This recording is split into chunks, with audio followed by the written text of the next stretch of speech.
Bafowethu, niyayibona inkinga esibhekene nayo njenge-country ukuthi inkulu. Umongamela wenu mina hayi uRamaphosa kusiyena umongameli wami. Umongameli uyathinteka kakhulu la. Yabona umshana wakhe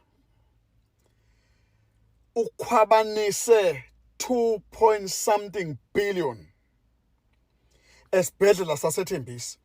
Ama-asset akhe izizumbulu zeyimali, ama-asset okukhwatshaniswa. Ubani njalo? Umshana kaRamarama. Uyabona bafowethu la eSouth Africa kunalezi zinto eziwu2. Uyabona makukhulunywa ngale Big 5. Le Big 5 enama companies yokuthi kukhohlakalwe kuntshontsho kuluthwe imali ku government kwenziwe yonke into. So yonke into ama deal aku government aluthwa ile Big 5. Yini njalo ingoba thina la eSouth Africa sinabantu abakholelwa kakhulu kulento ye-capitalism. Lento ye-capitalism bafowethu ngeke isisize. Lento ye-capitalism ayisoze yasisiza. Kunezinto eziwu2, kune-capitalism bese kuba ne-communism. Thina singasizwa i-communism.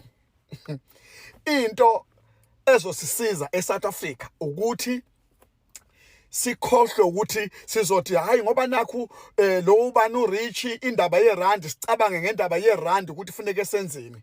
Angeke ize isisize le ndaba yerand ngoba abantu ababheke kakhulu kwi-economy, abantu abatha ama-capitalist kakhulu, labantu laba basemelika le gang yase-Europe kakhulu i-West. Angifuni ukukhuluma ngepolitiki, angihlangana nepolitiki, kodwa ngithi lelizwe uma ngase liphathwe amasosha singaba safe kakhulu ngoba silimele kakhulu la ingoba igenge yamapolitiki. Indaba yepolitiki sibulele kakhulu ngoba ithathe kakhulu, yadiverta kakhulu, yakhohlwa abantu, yakhohlwa umphakathi, yakhohlwa nje straight i-community. Straight away. Ayikhuluma indaba ye-development, ayikhuluma indaba yokuthuthukisa abantu, le ndaba yepolitiki. Ithathe kakhulu yayochema nama-capitalism, yayochema nabantu beyimali. You worried kakhulu ngabantu abatshala imali and ukhohlwa abantu. Ukhohlwa abantu. Kanjani? Ungaba inkosi kanjani ngaphandle kwabantu? Awukwazi kube inkosi engekho abantu ozoba inkosi kubona, ubalide, ubaphathe, ubahole. Awukwazi. Mina ngikholelwa kanjalo nje. So udinga abantu ukuze uye phambili empilweni. Udinga ukudevelopa abantu ukuze uye phambili empilweni. Uma ufuna izwi lakho libe right, ufuna ukuthi uthuthukise amakhono abantu. Uma ufuna umnotho wakho ube right, ufuna ukuthi uthuthukise ama-skills abantu. Kodwa wena ufuna kuphela ukuthi labantu abatshalayo ufuna kube yibona abazoqhoqhobela bakulide bakucontrol. Lelizwe linje ingenxa yokukholelwa kubantu abatshali beyimali ebese ukhohlwa abantu laba okuyibona. Phela abantu bafowethu abawumbuso. Ngaphandle kwabantu awukho umbuso. Uzobusa abani mabengekho abantu? Hayi ngeke bafowethu. Angizwa lento kahle mina.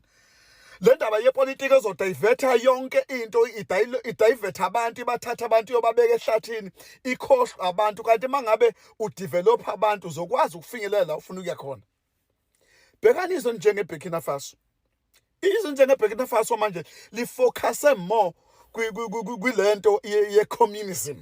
Bhekani izwe njengechina, communism. Hayi bafowethu ngeke. Ngeke. Into nje engafuni ukumsiza omunye umuntu efuna ugombela kwesayo, udoti lo ngeke umuntu umsize. When you always thinking about divide to conquer. Bukani bafowethu, umongameli wenu ungene uthe shi kuyona yonke lento ekukhulunywa ngayo. Salokho eqaliwe uyathinteka, uyavela, usavele kaningi ngabe uRamaphosa la. Wavela ukuthi ucommissioner wamaphoyisa walireporta udaba luka minister wamaphoyisa uSenzo Mchunu walireporta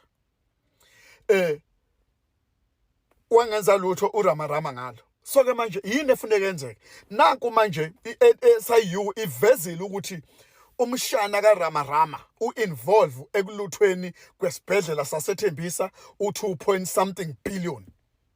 U2 billion nje uluthiwe. So yonke lento le sadingani bafowethu. Yini ningasho ukuthi Ramaphosa must fall? Kwaphelela phi lokho? Yaphelela phi lento step aside?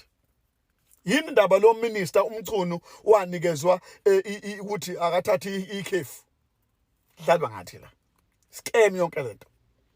Afowethu, izwe lethu thina mase abantu singafiki isikhathi ukuthi sithi enough is enough. Lizothathwa lizobuswa izinyoni njengamanje libuswa izinyoni izwe lethu. Asiyekeni kuba mambuka abafowethu.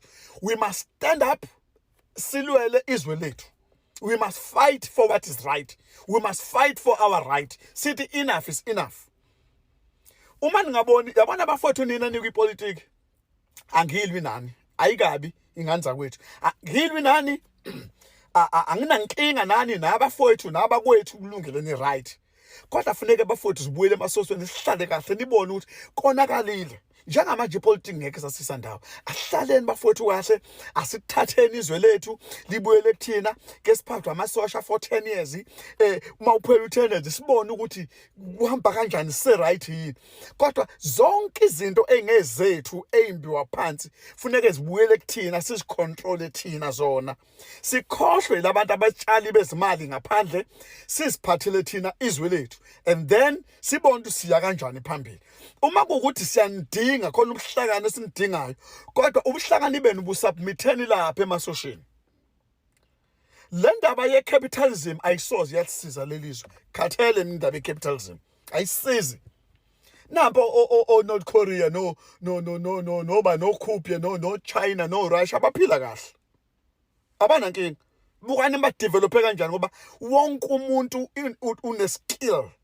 Wonke umuntu bheka lezi imali efakwe komadlanga ungabe how much skills bheka imali zakho kwakozonto bangaka abantu ngabe ba developile base South Africa ukuthi si develop sidayise nathi singabantu sifunde ukuyidayisela singabantu. If we can just develop and sell, develop our own people, sikwazi ube nama manufacturers ethu, sidayise igolide lethu, sidayise ama platinum ethu, sidayise ilahle lethu, singabe sikude kabi. Sibhekana ne-state capture bafowethu. Izwe lethu lidliwe lihambile. Uma nilalela kahle ukuthi kwenzakalani manje, bhekani bonke abantu sebekhulumile la kumadlanga. Le madlanga isivula amehlo, mawukuthi asiboni. But yonke lento ekhulunywa labafowethu, izwe lethu lidliwe through i-capitalism. Adliwanga through i-communism. Qaphelani bafowethu. Asukumeni sithi manje enough is enough siyimela ayikho lento. Ayikho lento bafowethu. Asukumeni sithathwe izwe lethu bafowethu ngithi mina nje enough is enough ayikho lento bafowethu. Abasiphathi baba uMkhwanazi engaba upresident wethu baba uMkhwanazi. uGeneral engaba upresident wethu. Asukumeni nje bafowethu sithi Ndonga siphathe Ndonga. Siyabonga baba uNdonga ukuthi usivula amehlo. Siyabona no commissioner ufikile futhi ialigninile yonke into yenu nanguke manje ubaba uMbulazi ubaba uKhumalo ukuthi uzokhipha ama evidence onke ngononini ukuthi ikhamba kanje kanti sifuna nsizizwe. No, Ramaphosa must fall. Akaphume. Sifune president. Sifune lutho futhi sihlanze nepolitiki manje. Yonke into mess up. NC vesikade yaphela NC. Phelile lento. Enough is enough. We are tired of you guys.